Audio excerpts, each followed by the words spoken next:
अस्सलाम वालेकुम।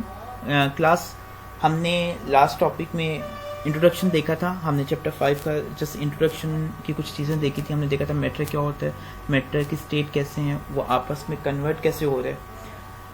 बच्चों आज का जो हमारा टॉपिक है वो नेक्स्ट है, हम इसे स्टार्ट करेंगे। ये चीज़ जो है वो कल हमने देखी थी। आई होप कि आप बच्चों ने ये सब पढ़ा होगा। ये जस्ट इंट्रोडक्शन था, ये मैंने आपको काफ़ी डिटेल से ये चीज़ें बताई थी। कॉन्सेप्ट ये था, आपको थ्रू इलस्ट्रेशन विजुअल्स बताए थे। बच्चों आज का हमारा जो टॉपिक है वो है गैसियस स्टेट। ठीक है, जैसे कि हमने स्टार्टिंग में पढ़ा था, हमारे पास मैटर की 3 स्टेट होती हैं, गैस, लिक्विड और सॉलिड। आज फर्स्ट जो स्टेट है गैसियस स्टेट, उसको हम थोड़ा सा एक्सप्लेन करते हैं, थोड़ा सा देखते हैं इसमें कौन कौन सी टर्म्स हैं, इनकी कुछ प्रॉपर्टीज हैं, टिपिकल प्रॉपर्टीज हैं, उनको वन बाय वन हम एक्सप्लेन करेंगे। जो आज प्रॉपर्टीज हम देखेंगे, फर्स्ट वो प्रॉपर्टी है डिफ्यूजन की।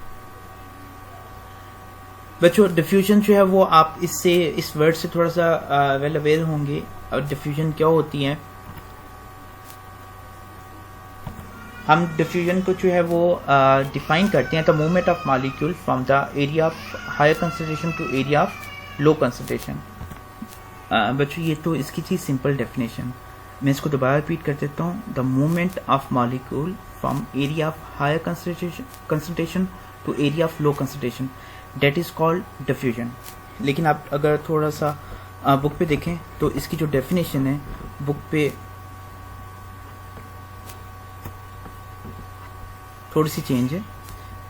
बुक पे इसकी डेफिनेशन ये आप गौर कीजिएगा, मैं इसको हाईलाइट कर देता हूँ।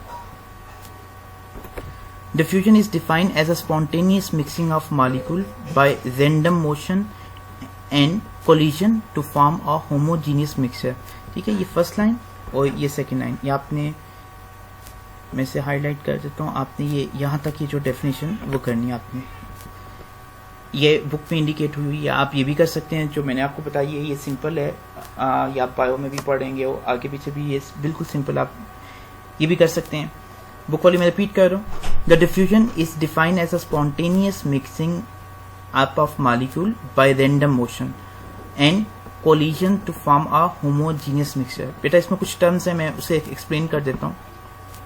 जैसे उसने बताया हुआ रैंडम, रैंडम जो होता है वो इनरेगुलर होते हैं। रैंडम मोशन, आपके गैस के मॉलिक्यूल कभी देखें तो वो रैंडमली मिक्स कर रहे होते हैं आपस में। कोलिजन मीन टकराना, किसी चीज का एक दूसरे के साथ टकरा जाना, किसी भी चीज के साथ टकरा जाना, डेट इज कॉल्ड कोलिजन।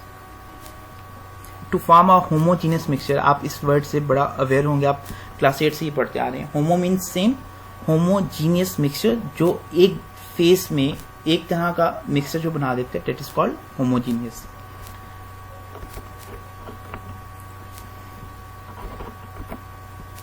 जी बच्चों, इसके बाद इसकी एक आपने हेडिंग करनी है। फर्स्ट इसकी हेडिंग थी डेफिनेशन की, सेकंड हेडिंग है एग्जाम्पल की। एग्जाम्पल बेशक आप ये जो बुक में लिखी हुई है आप यही काउंट कर लें। For example, H2 diffuse 4 time faster than oxygen, ये हमारे पास इसकी एग्जाम्पल आ जाएगी। अब इस एग्जाम्पल में मैं थोड़ा सा आपको एक्सप्लेन कर देता हूँ। आपने याद रखना है, हमेशा जिस चीज का वेट कम होगा उसका रेट ऑफ डिफ्यूजन ज्यादा होगा। मैं इस चीज को रिपीट करता हूं दोबारा से, जिस चीज का रेट ज्यादा होगा उसका वेट कम होगा, या ऐसी चीज जिसका वेट कम है उसका रेट ऑफ डिफ्यूजन ज्यादा होगा। अब यहाँ पे जो उसने एग्जांपल दी हुई है, H2 diffuse 4 time faster than oxygen. अब आपको पता है हाइड्रोजन जो है इसका जो मैस होता है हमारे पास 1 है, H2 तो टोटल का मैस हमारे पास क्या हो जाएगा 2, जबकि ऑक्सीजन एक एटम का हमारे पास मैस होता है 16 और 2 यहाँ पे हमारे पास एटम है, तो इसका टोटल मैस हो जाएगा 32। तो वो कह रहा है कि हाइड्रोजन का जो रेट ऑफ डिफ्यूजन है वो 4 टाइम ग्रेटर है एज कंपेयर टू ऑक्सीजन। क्यों उसका डिफ्यूजन जो रेट है वो ज्यादा है? बिकॉज उसका वेट कम है। तो ये थी आज हमारे पास डेफिनेशन ऑफ डिफ्यूजन। डिफ्यूजन हमने देखा, डिफ्यूजन क्या होता है, उसकी एग्जाम्पल हमने देखी। ये डिफ्यूजन का प्रोसेस आप देख होंगे, ये डायग्राम इलस्ट्रेशन के थ्रू भी वो समझा रहे। आप ये देखें तो ये बॉटल में से मॉलिक्यूल निकल रहे हैं और बाय ये डिफ्यूज आउट कर रहे हैं, इस प्रोसेस को हम डिफ्यूजन कहते हैं। इसकी एग्जांपल मैं आपको और भी दे देता हूँ। जैसे आप हम परफ्यूम वगैरह जो है वो यूज़ करते हैं, तो जिस चीज़ की कंसंट्रेशन इनिशियल ज़्यादा होती है, एक साइड पे आप परफ्यूम स्प्रे करते हैं तो इनिशियली उसकी कंसंट्रेशन वहाँ पे ज़्यादा आती है, कुछ देर बाद उसकी स्मेल पूरे रूम में जो है वो स्प्रेड कर जाती है। क्यों? क्योंकि इनिशियली वहाँ पे उसकी कंसंट्रेशन ज़्यादा थी, टाइम के साथ साथ उसके मॉलिक्यूल वहाँ से मूव करते गए। ये बॉटल में भी आपको इस चीज़ का आइडिया हो रहा होगा, यहाँ से मॉलिक्यूल निकल रहे हैं और वो सारे ये बड़े मॉलिक्यूल के साथ मिक्स हो रहे हैं। यहाँ से भी आपको ये चीज़ें क्लियर हो रही होगी। इसी तरह बच्चों हमारे पास नेक्स्ट जो टर्म है वो है हमारी अफ्यूजन।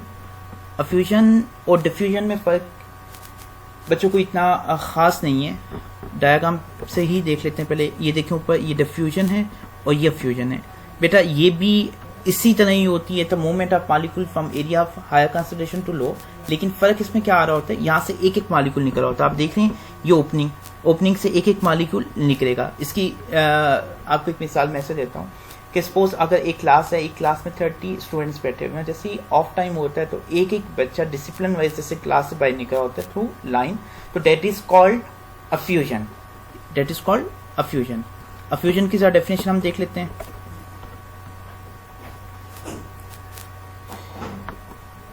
जी बच्चों ये देखिएगा,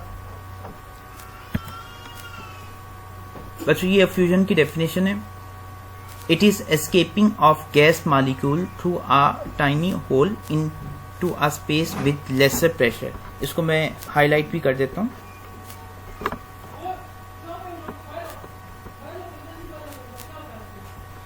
ये हमारे पास इसकी डेफिनेशन है।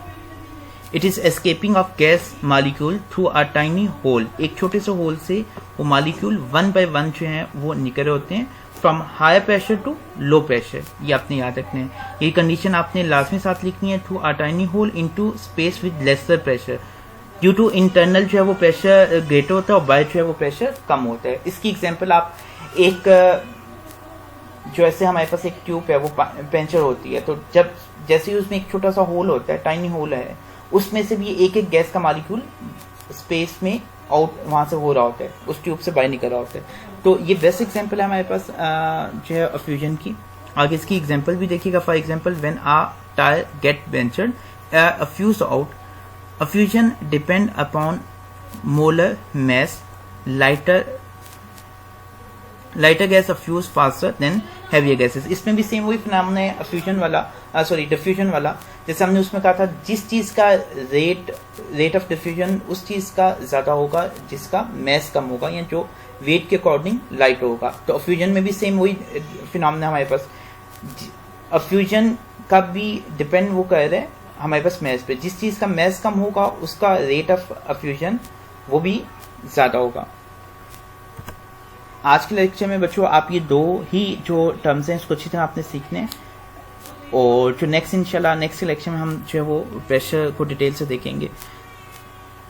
ओके बच्चों, थैंक यू, अल्लाह हाफिज़।